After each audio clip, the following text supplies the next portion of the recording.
It hasn't even been a full day since Grand Theft Auto 6 was confirmed to be releasing November 2026, this time next year. And yet, you already have rumors flying saying that the game is going to be delayed even further. And considering some of the rumors I've been hearing, that they're laying off critical staff, that they're doing massive rewrites, that there's all these problems behind the scenes, I don't think it's unreasonable to assume that the problems plaguing Grand Theft Auto 6 are unresolvable, that they cannot be fixed within a timely fashion, and we may see the game continue to be delayed for years and years. I imagine because the game is so rooted in woke culture, like everything about it was designed to be woke in nature. It was designed to push like progressive ideology onto people. It was designed to be this big thing, and as of the past couple of years, that mindset has become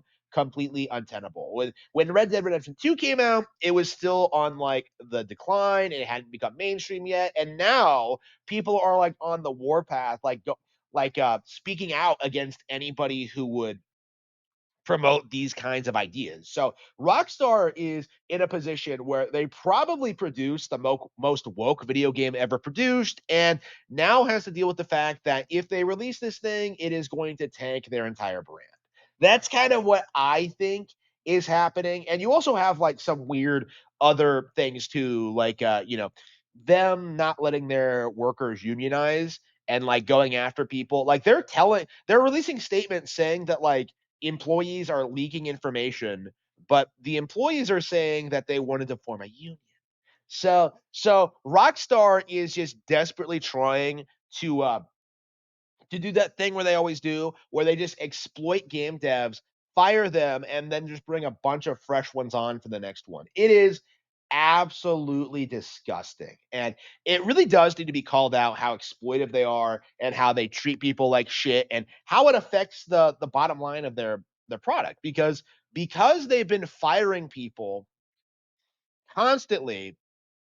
Like they don't have any real talent. They don't have anybody on board who would be able to improve their games over time. Like their entire design philosophy is just go bigger and more expensive with each game, even when there's nowhere else to go. Like there's no innovation, there's no creativity, there's no like evolution, there's no kind of like there's never really any consideration given to the idea that Grand Theft Auto could ever fall out of fashion, but I do think we're kind of in that position now where we really do have to address the fact that Grand Theft Auto is something that is eventually going to fall out of fashion, that it is not going to be popular, that people aren't going to be excited about it, that it is going to lose its cultural relevancy because they take too long to release games and they're not very fun when they come out. People are going to buy Grand Theft Auto 6 and they're going to be disappointed with it. I was like that when I bought Grand Theft Auto 4 and I haven't bought a Grand Theft Auto game since. So when you take into consideration like where things are going with like culture and just the future and all that, like I feel as if Rockstar's design philosophy of like wandering around an empty open world and killing people, it's not going to resonate with people the same way that it did back in like the 2000s. Okay, it's some like games are more complex now. People don't want the same repetitive nonsense over and over again, right? People are more into Pokemon. Pokemon is a bigger brand than GTA, by the way. Uh, People are leaning more towards like more dedicated video game properties. Like Grand Theft Auto's entire claim to fame was this idea that like you could play as a criminal, but there are just so many better alternatives to that at this point. It's not even really worth discussing. It's just a complete joke what Rockstar has become in recent years. And it's very possible that this specific release might be such a disaster that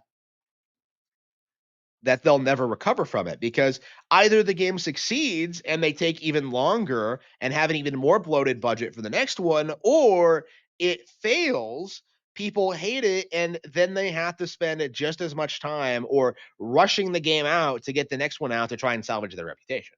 That's the reality behind Rockstar Games right now, is that they are a one-trick pony. They are only capable of producing these kinds of games. Like, they never innovated and evolved past their initial idea, their formula. They've never, like, people treat them like they're the premier of like video game developer on the planet. But in reality, if that was true, they would be putting out all sorts of different games and all sorts of different genres, the way Nintendo does. But Rockstar is entirely reliant on their brand that isn't even as big as Pokemon. Like, that's just the reality of Grand Theft Auto, is that it's not something that's really truly competitive with what Nintendo is doing.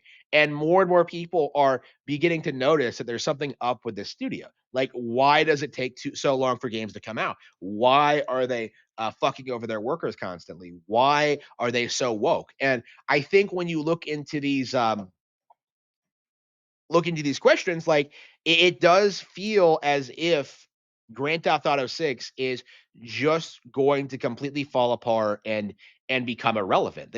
There just isn't going to be any need for there isn't going to be any demand for a game like this, right? These games are just stale. They're boring. They're repetitive. And above all else, you have to wait 13 years for them. Like, 13 years ago, I was playing Fire Emblem Awakening. What happened after that? I got Fire Emblem Fates, Tokyo Mirage Sessions, Fire Emblem Warriors, Fire Emblem Three Houses, Fire Emblem Three Hopes, Fire Emblem Engage. And next year we'll be getting Fortune's Weave, probably before Grand Theft Auto 6 comes out. Like, how many Fire Emblem games have I played in the interim between Grand Theft Auto 5 and Grand Theft Auto 6? Okay. And Fire Emblem is not one of Nintendo's bigger properties, by the way, but it really goes to show you at just how much more mileage you get out of playing the far superior Fire Emblem series over Grand Theft Auto, right? And that isn't an isolated incident. Like, there are so many Nintendo IPs just like that. Mario, Zelda, Pokemon. A Link Between Worlds came out the same year as Grand Theft Auto 5.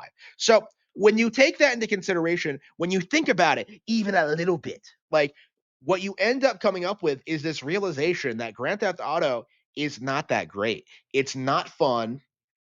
It's not an innovator. It's not some major player in the console space. It's not something to look forward to. Like, this is the Godot of gaming. It's something that the industry tells you is going to be amazing. It's going to be industry defining. It's going to be the greatest game of all time, the greatest game of the decade. And yet, when it actually comes out, it's going to come and go like a wet fart, just like Grand Theft Auto 5. When Grand Theft Auto 5 came out, Pikmin 3 released. And when Pikmin 3 released, it led to Pikmin becoming this huge, like, Nintendo property and IP. Like, the Wonderful 101 came out the same day as Grand Theft Auto 5. And to this day, I maintain that the Wonderful 101 was better than it in every single way, shape, and form. That entire year of 2013 was full of bangers from Nintendo. Games like Super Mario 3D World and A Link Between Worlds were just so much better than anything Rockstar has ever put out. And that continued well into 2025.